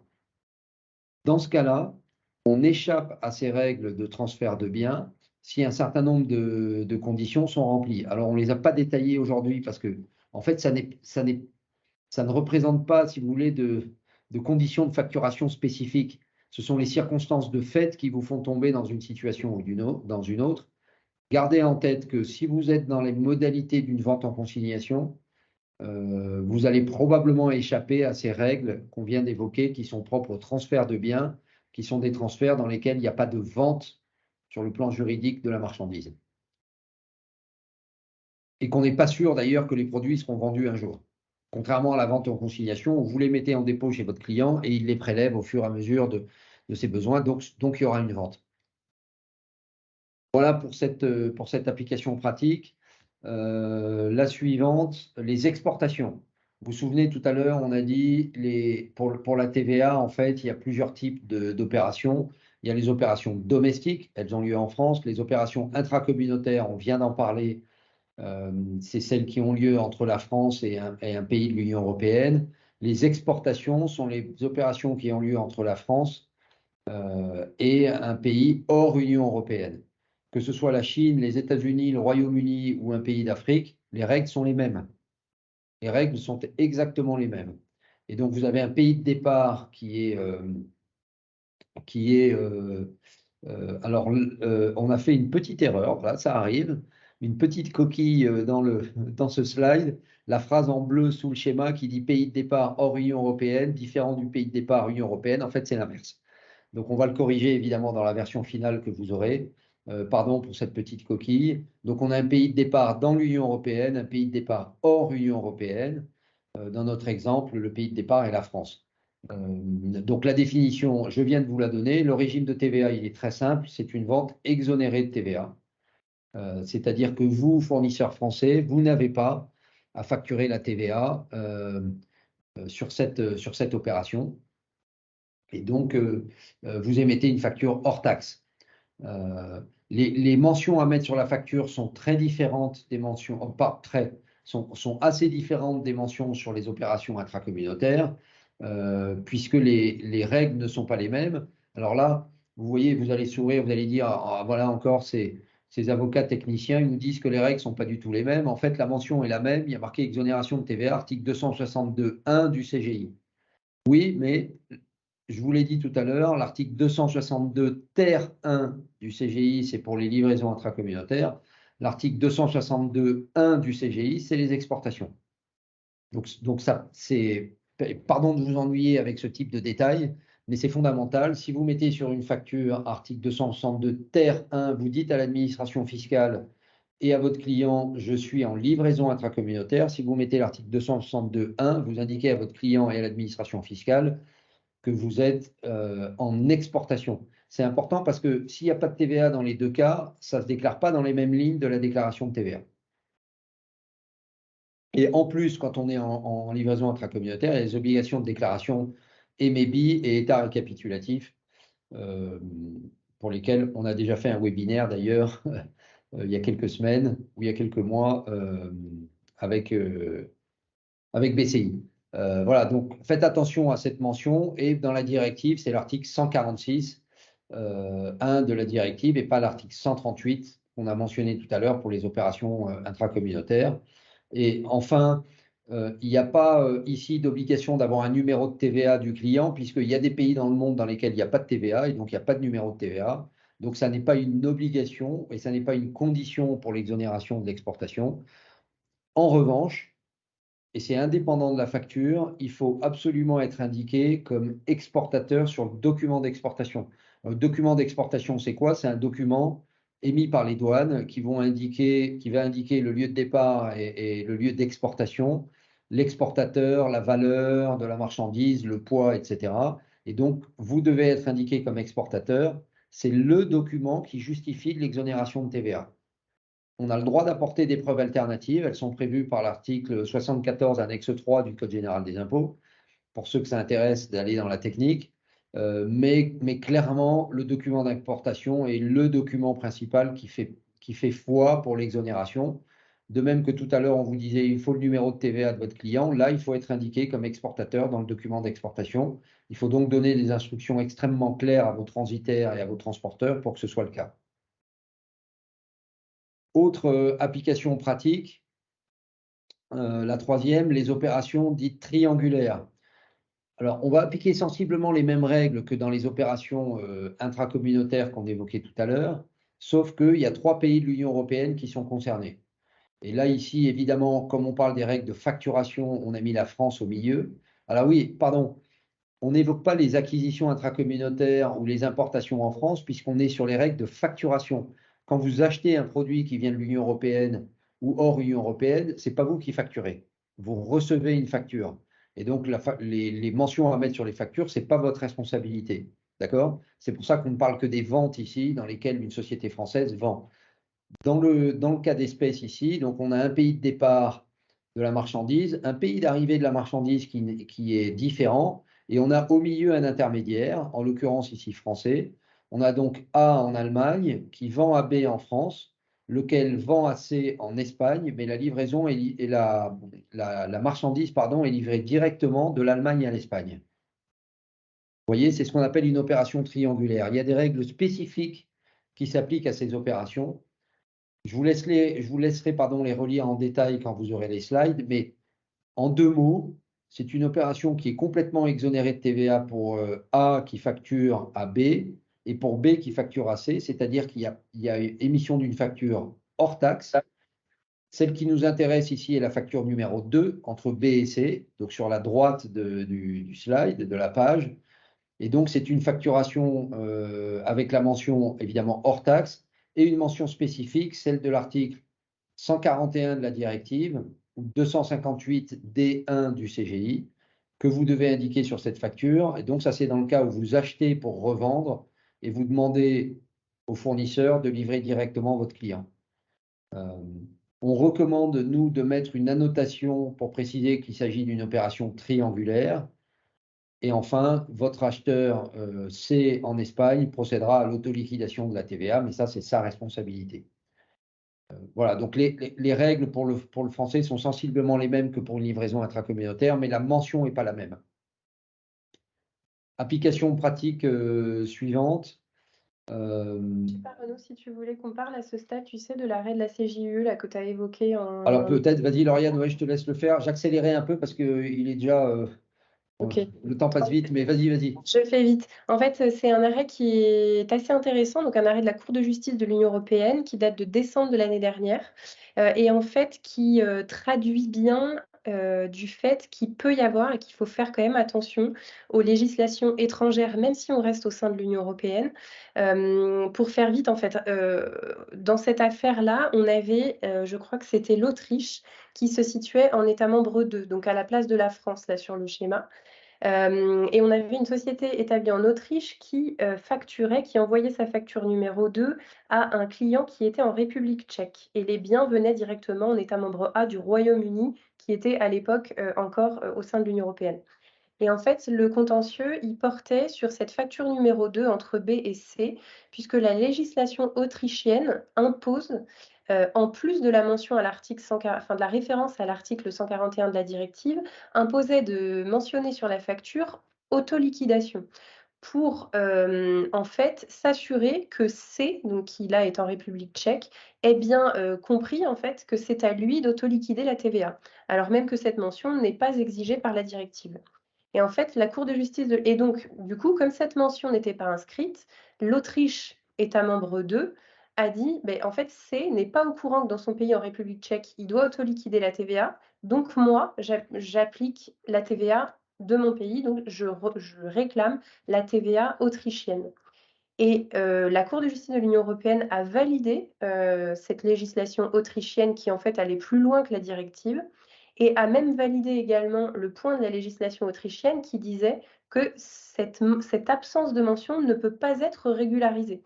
Donc autant il y a des mentions ou des choses qui peuvent faire l'objet d'une facture rectificative pour régulariser le traitement TVA ou la mention qu'on aurait oubliée, autant là, la CJUE valide la réglementation autrichienne qui dit que quand on est dans cette situation, on ne peut pas régulariser. Et donc, il faut absolument que la facture 2 contienne la mention autoliquidation.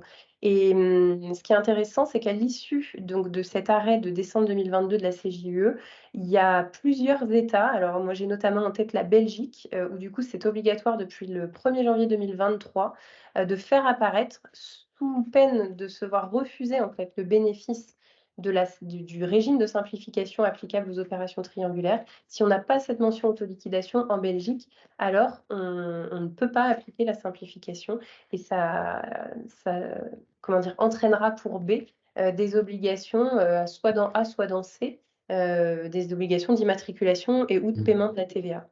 Donc, faire attention.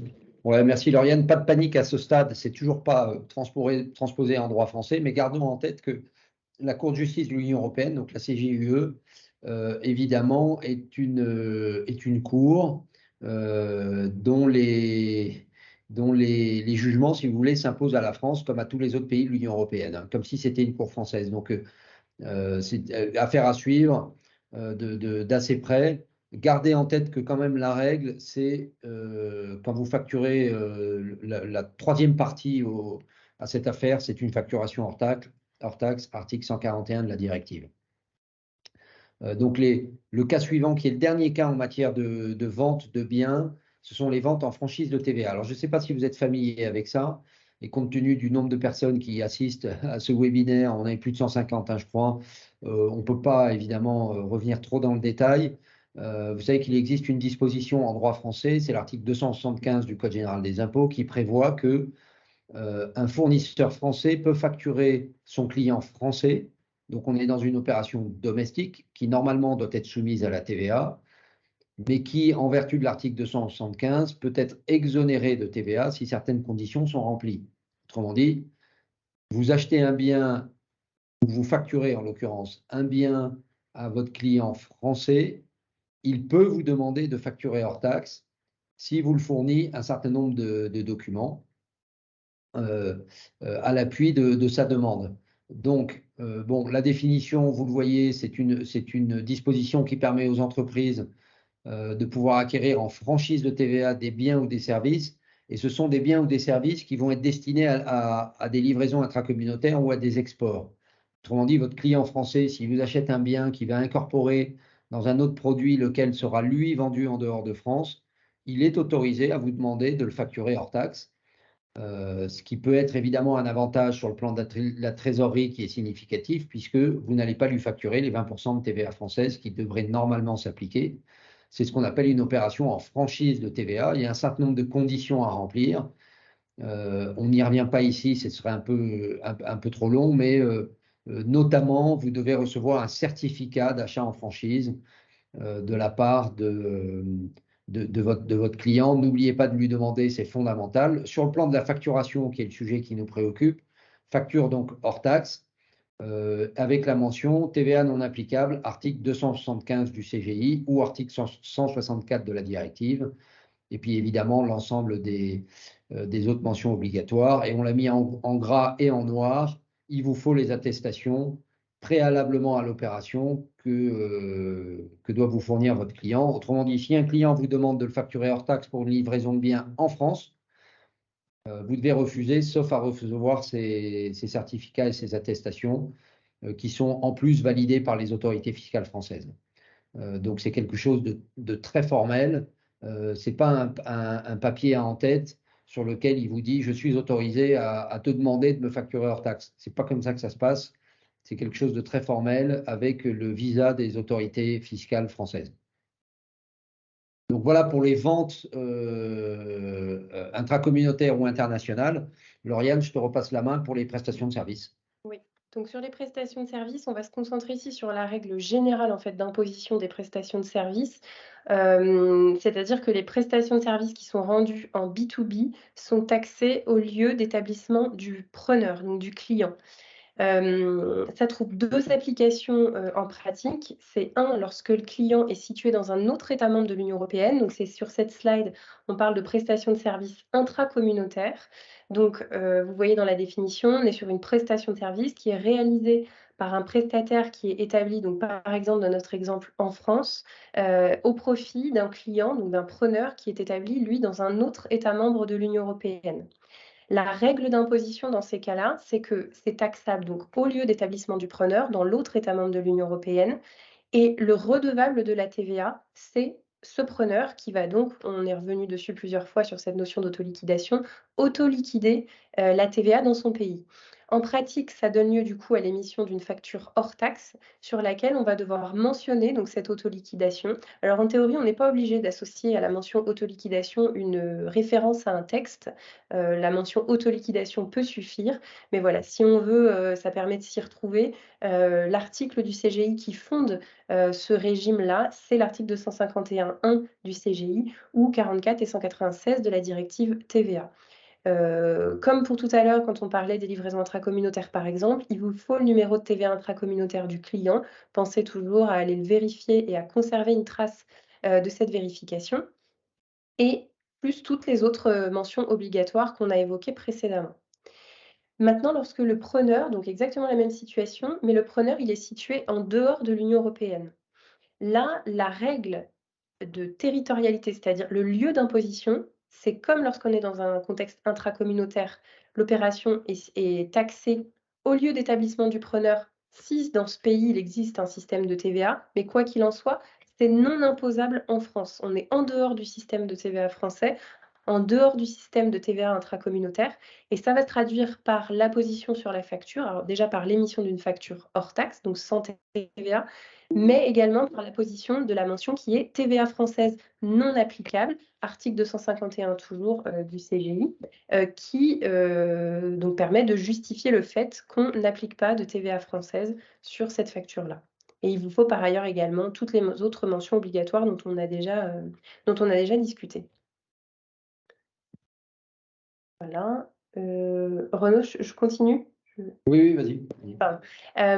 Et donc, pour terminer sur cette partie avec les applications pratiques, on avait quelques recommandations à formuler. Bon, la première, c'est, vous l'aurez compris, de prêter une attention particulière en fait à la facturation, à l'émission de vos factures. Des petits conseils comme ça, on en a déjà parlé, mais par exemple, le numéro de TVA de votre client, pensez à le vérifier, à garder une trace de cette vérification, à bien renseigner le lieu de départ des marchandises et le lieu de livraison. Vérifier que ce soit cohérent avec le système que vous avez appliqué et avec le régime TVA pardon, que vous avez appliqué à l'opération.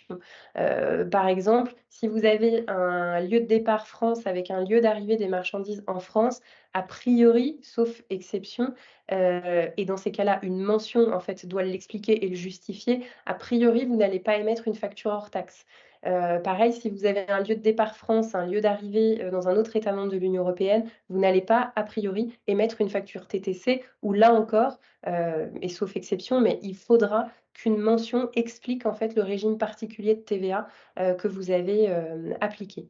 Et puis notre dernière recommandation, ce serait en fonction des enjeux et puis des volumes, de réfléchir éventuellement à faire, à établir en fait, à faire réaliser une cartographie de tous les flux que votre société réalise pour, à la fin, essayer d'automatiser en fait le traitement TVA que vous appliquez aux opérations, avec également l'inscription qui serait automatique, quoi, des mentions sur les factures en fonction du régime de TVA qui a été déterminé.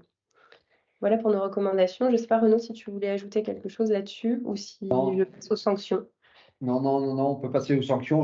Juste quand même un petit point d'attention. En fait, tu viens de le signaler, hein, mais sur la règle d'or, ça c'est vraiment fondamental. Nous, notre expérience, si vous voulez, c'est que le seul moyen d'être absolument sûr et certain que les règles de facturation sont respectées, ben, c'est d'avoir une cartographie des flux. Et pour chacun de ces flux, identifier dans la cartographie, d'avoir les règles de facturation qui s'y appliquent.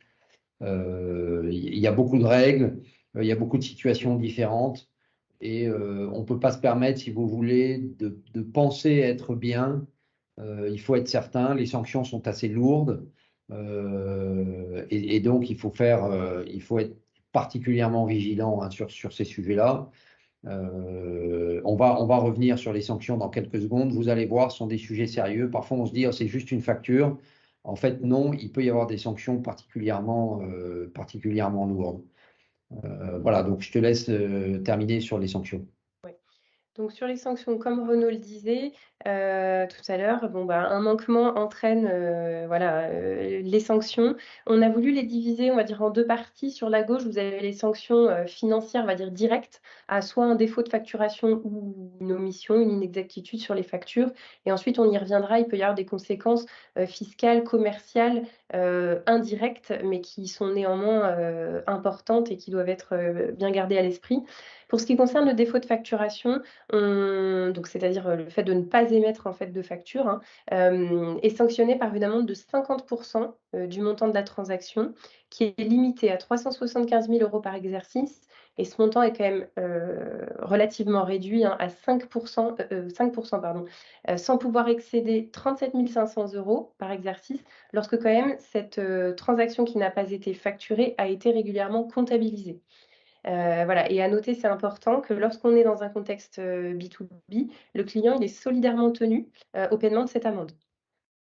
Pour ce qui concerne les omissions ou les inexactitudes en ce qui concerne les mentions, donc ça c'est la sanction la plus connue, on va dire, c'est celle de 15 € par omission ou inexactitude. Alors il y a un plafond, hein, ça ne peut pas excéder au titre de chaque facture le montant, le quart en fait du montant de la facture. Donc cette sanction-là, elle est à bien garder en tête. Et pour passer sur la droite, je fais rapidement. Ouais, attends, Lauriane, juste un mot. Attention, hein, pardon de t'interrompre, mais cette sanction de 15 €, elle est fondamentale. Ça paraît un peu bête comme ça de dire oh, c'est que 15 €. On a des expériences avec certains clients malheureuses où l'administration fiscale, un des cas les plus embêtants que j'ai connu, hein, c'est 10 000 factures sur lesquelles il manquait toujours les mêmes mentions. 10 000 fois 15, ça fait 150 000 €. Donc l'administration a arrêté son contrôle très rapidement parce qu'elle avait déjà gagné de l'argent, si j'ose dire. Vous voyez, c'est des sanctions qui sont faciles à appliquer.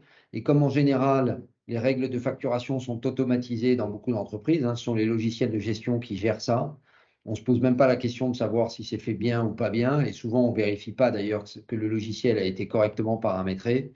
Mais malheureusement, heureusement avec les logiciels, c'est tout automatisé. Malheureusement, si c'est mal automatisé, vous reproduisez des erreurs à l'infini.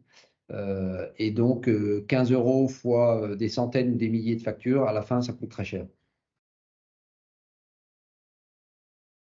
Et du coup, donc pour terminer, ce qu'on appelle les conséquences un peu plus indirectes, mais c'est qu'il faut bien garder à l'esprit que, et comme on l'a dit en introduction, de ce webinaire, la facture, elle sert notamment aux clients pour pouvoir déduire la TVA.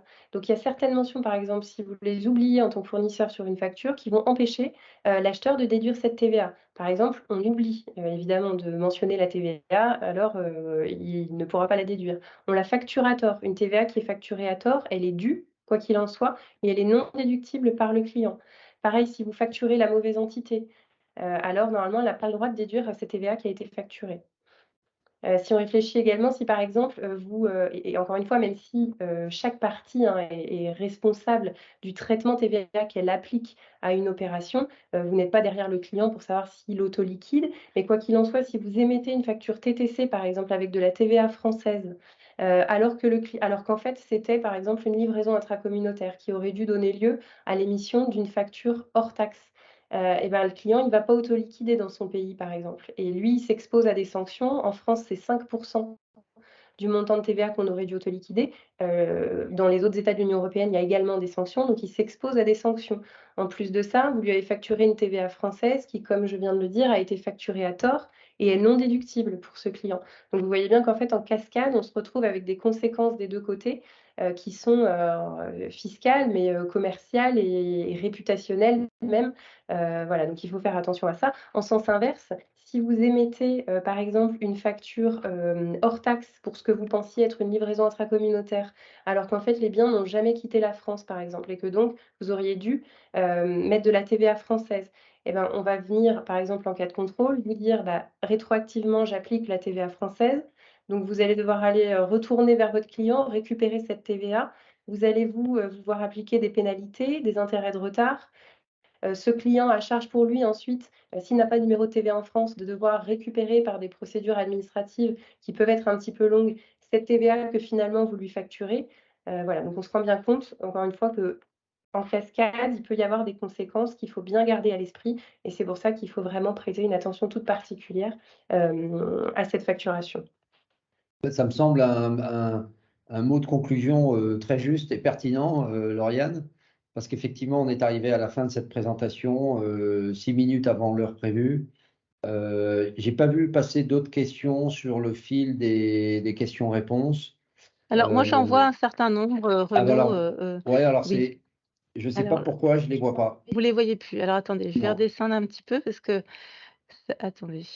Hop. moi ça s'est Alors, arrêté, ah je sais d'accord. pas pourquoi. Non, mais je pensais que vous les aviez vus, alors j'ai une question, un peu plus bas. Donc, est-ce que la vente d'une licence, Microsoft Office, par exemple, est considérée comme une vente de biens ou de prestations de services? Alors, si ce sont des licences standards, typiquement les logiciels Microsoft sont standards, en règle générale, ce sont des prestations de services. D'accord, d'accord. Voilà, ce sont des prestations de services et sont les règles des prestations de services. De toute façon, en règle générale, les logiciels à l'heure actuelle sont toujours livrés de façon électronique, et numérisés, c'est complètement digitalisé. Et tout ce qui est livré de façon digitale, c'est du service. Et c'est fini l'époque, vous savez, où on recevait des DVD ou des CD Mmh. qu'il fallait mettre Oui. dans la machine pour télécharger Mmh. le logiciel. Donc ça, c'est voilà, ça n'existe plus. Clairement, on est en prestation de service maintenant la plupart du temps, à partir du moment où c'est un téléchargement électronique. Et tout d'un coup, Monia, les factures, pardon. Les questions arrivent, voilà, je les vois à Oui, vous les nouveau. voyez? Il y en a une autre après qui, quel est le risque si on ne conserve pas une preuve de la vérification du numéro de TVA intracommunautaire? Alors, on va dire le risque théorique, c'est la remise en cause de l'exonération de TVA et donc l'administration pourrait vous demander rétroactivement l'application de la TVA française avec des pénalités de retard et un risque surtout pas un risque, enfin avec l'obligation de facturer cette TVA française à votre client qui vous la payera jamais en fait, hein. Euh, donc, ou peut-être jamais. Donc, il y a un vrai gros risque à ne pas obtenir le numéro de TVA du client. Oui, c'est une question qui est revenue assez souvent. Alors, juste pour info, pour rappel, j'ai omis de vous le dire tout à l'heure, mais nous avons une fiche sur le site de BCI Info concernant donc le numéro de TVA intracommunautaire et donc le lien pour aller vérifier ce fameux numéro de TVA. Donc, n'hésitez pas à aller donc jeter un œil sur le site de BCI. Une autre question, elle concerne la slide 25. Est-ce que ce régime est valable pour un transfert de biens non facturés au client, par exemple du SAV sous garantie? Ah, alors, on est dans un des cas très particuliers que j'avais en tête tout à l'heure quand je parlais de Oui, ces les transferts transferts de de biens. ses propres biens. Mhm. En fait, en règle générale, un bien qui est transféré sous garantie, en fait, est hors du champ d'application de la TVA. Donc, ces règles qu'on a évoquées là ne s'appliquent pas pour les biens sous garantie puisqu'il n'y a pas de transaction commerciale. Et en fait, mais c'est dans le cadre d'une transaction commerciale que le bien est livré.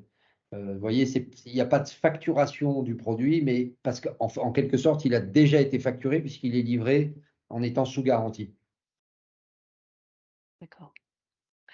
Alors, une autre question, est-ce qu'on considère que c'est une livraison intracommunautaire avec autoliquidation, même si c'est une vente prix départ et que c'est l'acheteur qui s'occupe du transport? Ah, alors, vaste sujet qui donne lieu à beaucoup de redressements et de sanctions. Donc, ce serait l'équivalent d'un incoterm EXW Mhm. ou, vous voyez, ce genre de UXA. choses. Mhm. Très XY. clairement, les conditions pour l'exonération de la TVA intracommunautaire sont exactement les mêmes que vous soyez en EXW ou en DDU ou quel que soit l'incoterm. Autrement dit, en intracommunautaire, l'incoterm n'a pas d'impact sur le plan fiscal. Il garde tous ses enjeux sur le plan du transport, de la responsabilité, de l'assurance, des risques, etc., mais pas sur le plan fiscal. Les conditions d'exonération sont exactement les mêmes, c'est-à-dire qu'il faut que vous prouviez que le bien a réellement été livré dans le pays de destination, que votre client a un numéro de TVA valide, que vous devez indiquer sur la facture, etc., etc. Donc, si c'est votre client qui vient chercher la marchandise départ usine, vous pouvez le facturer hors taxe, mais il faut absolument que vous réserviez les preuves du transport depuis la France vers l'autre pays de l'Union européenne. Et les moyens de preuve sont listés par Mhm. la loi, par les textes. Alors on pourrait y revenir, mais ça pourrait faire d'ailleurs l'objet d'un webinaire à soi tout seul, mais les conditions sont exactement les mêmes. Avec quand même, pour ce genre de vente où le client s'occupe du transport, enfin, des documents, en fait, des moyens de preuve documentaires qui sont listés par le BOFIP et qui renvoient à un règlement européen, qui sont légèrement assouplis ou en tout cas des documents qui sont légèrement différents lorsque le client s'occupe du transport. Disons que l'administration a conscience de la difficulté quand même pour le fournisseur de récupérer les documents dans ces situations-là. Et donc, la liste des documents admis comme preuve est légèrement différente. Mais tout ça, c'est un peu une liste à la Prévert de documents qui sont listés dans le fameux BOFIP dont on parlait tout à l'heure, mais avec une légère différence quand le client s'occupe du transport. C'est pour cette raison aussi qu'on recommande aux entreprises de vendre plutôt en FCA, avec l'Incoterm FCA, pour pouvoir s'occuper du dédouanement à l'exportation et récupérer ces fameux documents. On est bien d'accord, hein. Voilà. On est bien Une autre d'accord. question, je vais un peu vite puisqu'on a dépassé, voilà, on est dans les délais, mais alors je constate sur une facture pour douane à l'export est stipulé VAT not applicable according to donc article 275 of the CGI. Je suis dans l'erreur si je dois préciser l'article 146.1, n'est-ce pas? Alors, en un mot, oui. D'accord. En un mot, oui, c'est une erreur. C'est pas le bon article. Mhm. Puisque, alors, si c'est une facture pour douane, c'est pas dramatique, hein, si c'est Mhm. pas une facture commerciale, c'est-à-dire si elle n'a pas été enregistrée comptablement, mais effectivement, c'est pas c'est Mhm. pas le bon article que vous mettez là. Une vente à l'export, vous n'avez pas besoin de l'article 275. Il faut préciser effectivement l'article 146. Une autre question, une facture d'acompte à un client Union européenne, doit-on mentionner l'article 262 ter 1 du CGI comme sur la facture finale? Facture Alors, si c'est d'acompte. pour une livraison de biens, oui, absolument. Mhm. Pour une livraison de services, ce sera l'autre référence que Lauriane évoquait, mais oui, il faut évoquer il faut mettre les mêmes références. D'accord.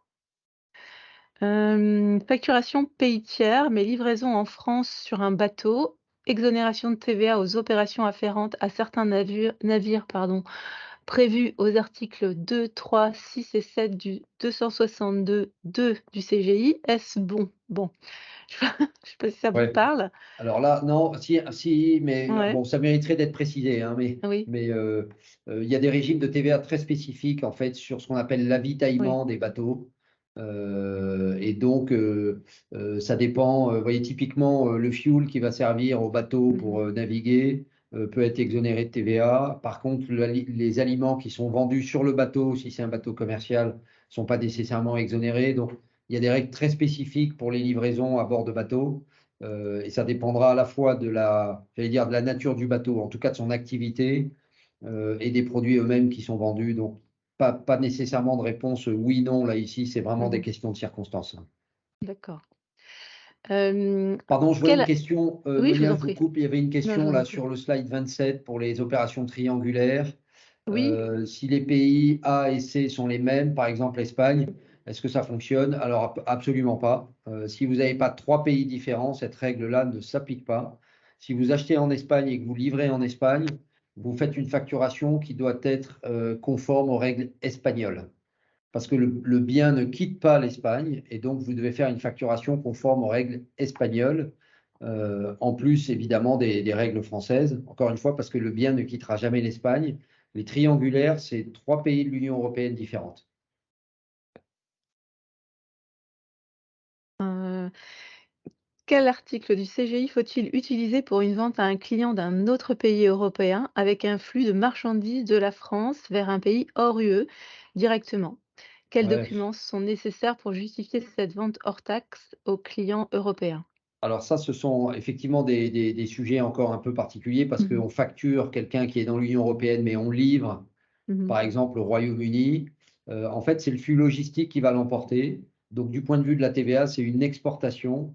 Donc, c'est l'article 146 de la directive, 146.1, parce que c'est une exportation au point de vue TVA, c'est le flux logistique qui l'emporte. D'accord.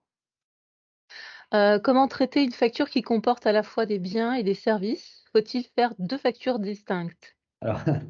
Alors, nos participants ont des questions très pertinentes et pour lesquelles il est difficile de répondre par oui ou non. En fait, en règle générale, non. On va plutôt émettre une facture sur laquelle on aura deux lignes séparées, une pour les biens, une pour les services, avec les références qui vont bien pour chacune de ces opérations, si on est obligé d'avoir une distinction entre les deux. En règle générale, on va toujours considérer que ce qui est facturé, c'est plutôt une opération globale dans laquelle il y a possiblement du bien et du service et on va appliquer les références, si vous voulez, de l'opération dite principale. On a un principe en droit français qui dit que l'accessoire suit le principal. Donc, si ce que vous vendez, c'est un bien, mais qu'il y a une petite opération d'installation qui est du service, en règle générale, on va considérer que c'est une livraison de biens. D'ailleurs, on appelle ça une vente de biens montés et installés. Et donc, on applique les règles et les références de la livraison de biens. En d'autres termes, méfiez-vous des situations dans lesquelles vous devez mettre des références différentes sur une seule et même facture. C'est un piège. Pas pour vous, mais c'est vraiment quelque chose qu'il faut prendre avec beaucoup de précaution. Et si ce n'est pas drapeau rouge, c'est drapeau orange. Posez-vous des questions et parlez à des experts parce que ce sont des situations qui sont quand même très rares et qui sont sujettes à confusion.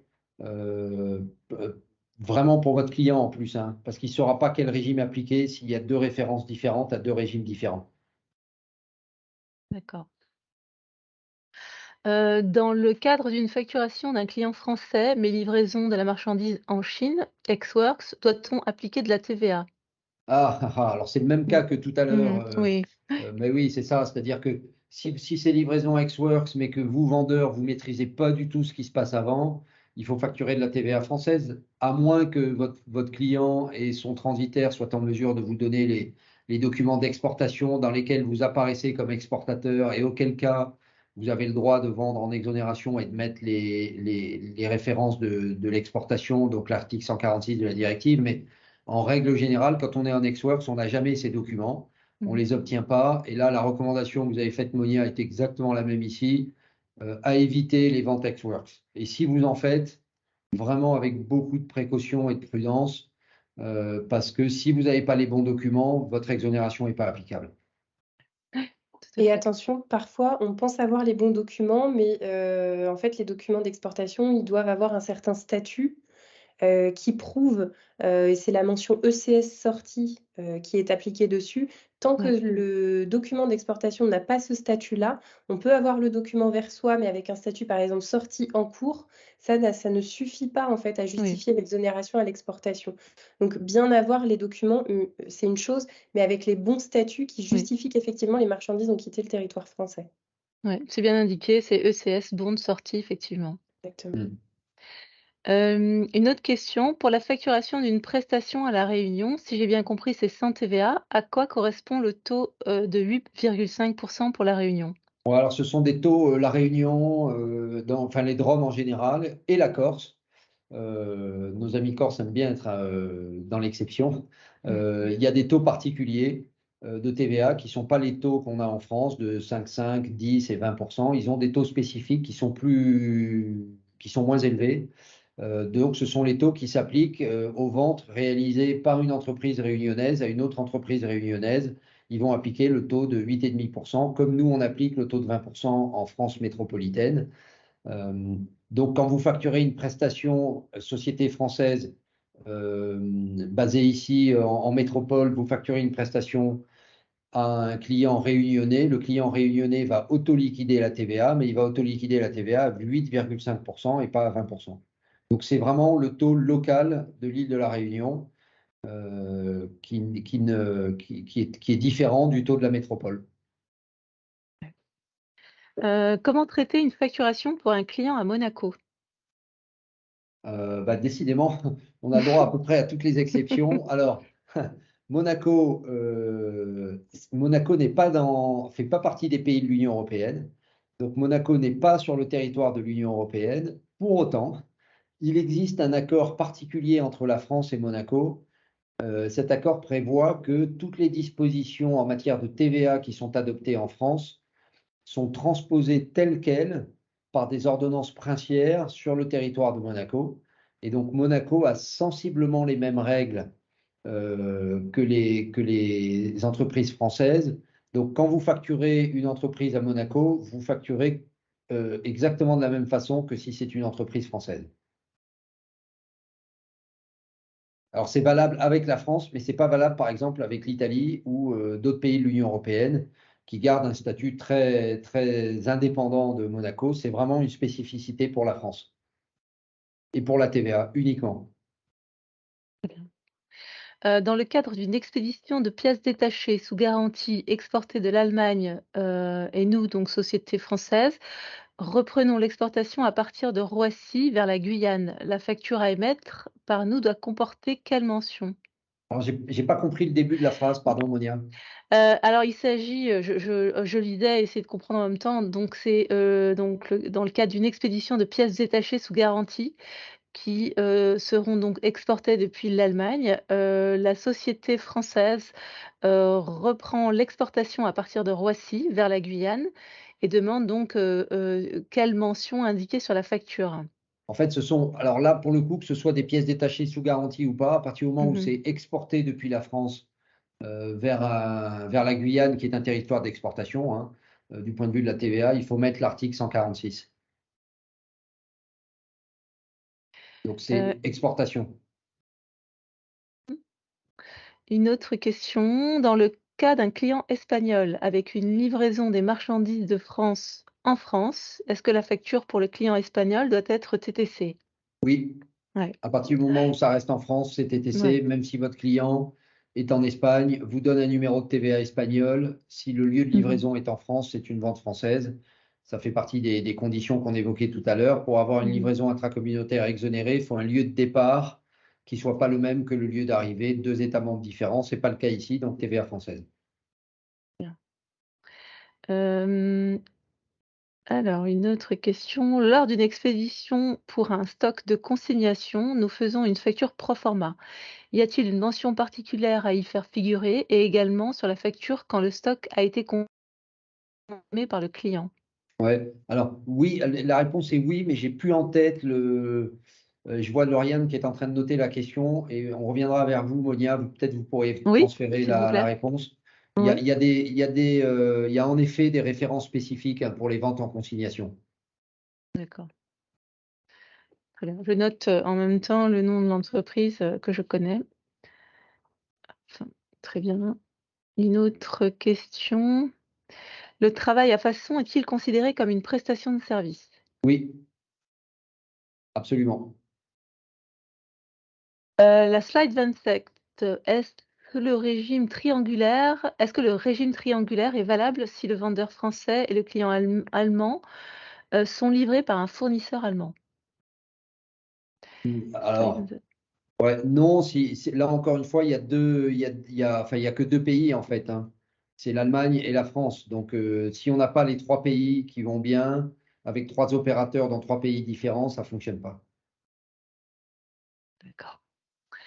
Alors il reste 2 questions. Je constate que mon ERP ne fait pas état de l'article lorsque je facture sans TVA à mon client français. Néanmoins, je renseigne à chaque fois l'attestation que mon client m'a fournie. Suis-je soumise à la pénalité de 15 € pour cette omission?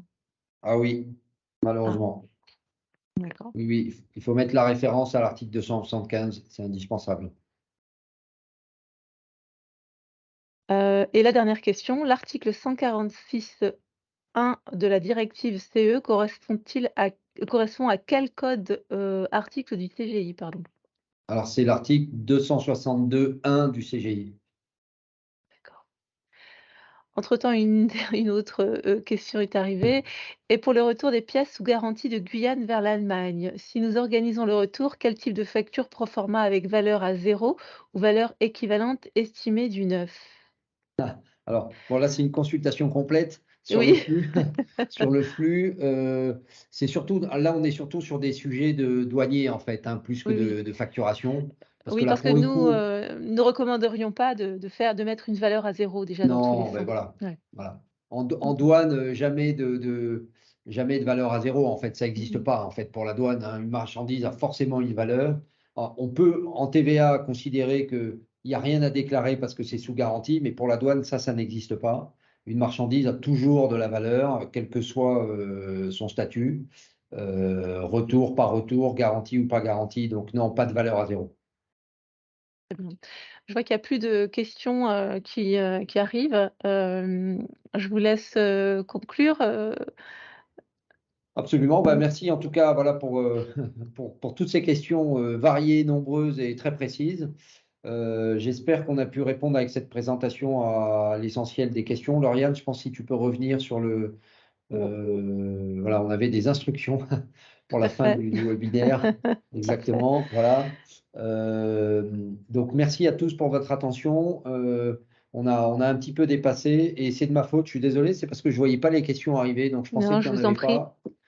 Je vous en Euh, prie. Est-ce que justement, puisqu'on a ça arrive aussi souvent que même quand, le webinaire est terminé, on a encore des questions, qui arrivent. Est-ce qu'on peut vous les transmettre, Absolument, D'accord. Bon, bah, c'est très absolument, bien. pas de Monia, souci. Monia, Vous Oui. savez où nous trouver. je vois qu'il y a une question à laquelle on n'a pas répondu. Est-il possible de trouver la liste des documents admis pour prouver que les produits ont bien quitté la France? Il y a cela sur un site web de l'administration française. Oui, alors je ne sais pas si on parle d'export ou de livraison intracommunautaire, mais dans les 2 cas, sur la base BOFIP. Alors, je ne sais pas, on peut vous envoyer peut-être, Monia aussi, hein, le lien du BOFIP, avec ces listes de documents. Mais oui, oui, dans le BOFIP, sur le site de l'administration fiscale, en fait, ce sont des listes de documents que vous pouvez trouver. Mais à ce moment-là, on vous les fera suivre par mail, Monia, en même temps que Oui, très la bien. mention parce sur la que consignation. parce qu'aller naviguer dans le BOFIP, enfin, à moins d'avoir un peu de temps ou de pas d'avoir peur de s'endormir en lisant toutes ces références techniques, c'est un peu difficile à digérer. Nous, on a l'habitude, mais en fait, c'est le Code général des impôts détaillé et développé, donc c'est un peu compliqué quand même de naviguer dans ces affaires-là. On enverra les références, ce sera plus simple. D'accord, et je vous rappelle également qu'on a différentes fiches d'informations sur le site de BCI Info, notamment également sur les mentions obligatoires, donc sur la facture à l'international, qu'on vous invite à consulter en ligne. Idem pour tout ce qui est justificatif, donc facturation hors taxe. On a une fiche bien construite sur le sujet, donc n'hésitez pas à aller voir sur le site de BCI et donc BCI Info. Vous avez un certain nombre d'informations donc en relation avec le webinaire d'aujourd'hui et notamment aussi bien sûr sur la facture à l'international. Donc n'hésitez pas à venir vers nous aussi, donc venir vers vos conseillers à l'international pour toutes ces questions et pour poursuivre les échanges si vous avez d'autres questions qu'on n'aurait pas vues aujourd'hui.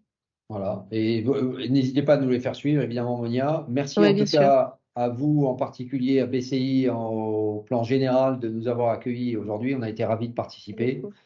Et évidemment, à très bientôt pour de nouvelles aventures à Avec plaisir. l'international. Et on n'en manque pas. Donc, merci encore à Vous tous de avez nous plein de avoir bravos. écoutés. Et Vous à avez plein de bientôt. bravos qui arrivent là sur Oui, il l'écran. y a plein de bravos. Merci beaucoup, Merci Maître à vous. Roquebert. Merci Lauriane, merci beaucoup. Merci de prendre quelques minutes avant de nous quitter pour répondre au sondage. Et puis, comme vous l'avez dit, on se retrouve bientôt pour un autre sujet et au plaisir de vous retrouver tous les deux, Lauriane et Renaud. Merci encore. Merci Merci à à vous. vous, Monia. À À très bientôt. bientôt. Au Merci, au revoir. revoir.